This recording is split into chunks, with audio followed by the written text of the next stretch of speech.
জাতীয় সংসদ নির্বাচনে রেশ কাটতে না কাটতে এবার উত্তাপ ছড়াচ্ছে ঢাকার স্থানীয় সরকার নির্বাচন। আওয়ামী লীগ সরকারের পতনের পর থেকে ঢাকা 2 সিটি কর্পোরেশনে পরিচালিত হচ্ছে প্রশাসকদের মাধ্যমে। তবে এবার ঢাকা উত্তর ও দক্ষিণ সিটিতে নতুন নগরপিতা কে হবেন তা নিয়ে শুরু হয়েছে জোর জল্পনা কল্পনা। আর এই দূরে তরুণ নেতৃত্বকে সামনে এনে বড় চমক দিতে যাচ্ছে জাতীয় নাগরিক পার্টি এনসিপি। ঢাকার 2 সিটি নির্বাচনের হাওয়া বইতে শুরু করেছে। রাজনৈতিক দলগুলো যখন হিসাব নিকাশ করছে, ঠিক তখনই ঢাকা উত্তর ও দক্ষিণ সিটির জন্য নিজেদের প্রাথমিক মেয়র প্রার্থীর নাম চূড়ান্ত করে ফেলেছে জাতীয় নাগরিক পার্টি এনসিপি। দলটির একাধিক নীতি নির্ধারক এই তথ্যের সত্যতা নিশ্চিত করেছেন।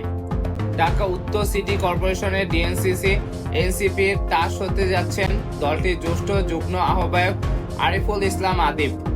সদ্য শেষ হওয়া সংসদ নির্বাচনে তিনি 11 দলীয় জোটের হয়ে ঢাকা 18 আসন থেকে লড়েছিলেন। ওই নির্বাচনে বিএনপি প্রার্থীর কাছে হারলেও তিনি 1,11,997টি ভোট টেনে চমক সৃষ্টি করেন। জুলাইয়ের ফ্যাসিজম বিরোধী আন্দোলনে এই সক্রিয় সংগঠক মূলত দলের হয়ে নগর উন্নয়ন ও পরিবেশ বিষয়ক ইস্যুগুলো নিয়ে কাজ করেন। অন্যদিকে ঢাকা দক্ষিণ সিটি কর্পোরেশনের ডিএনসিসি মেয়র পদে এনসিপির প্রাথমিক বাছাইয়ে রয়েছে 24টে গণ অভ্যুত্থানের অন্যতম আলোচিত মুখ আসিফ মাহমুদ সজীব ভুঁইয়া। জুলাই আন্দোলনে এই অগ্রসৈনিক অন্তর্বর্তীকালীন সরকার উপদেষ্টা হিসেবেও দায়িত্ব পালন করেছেন।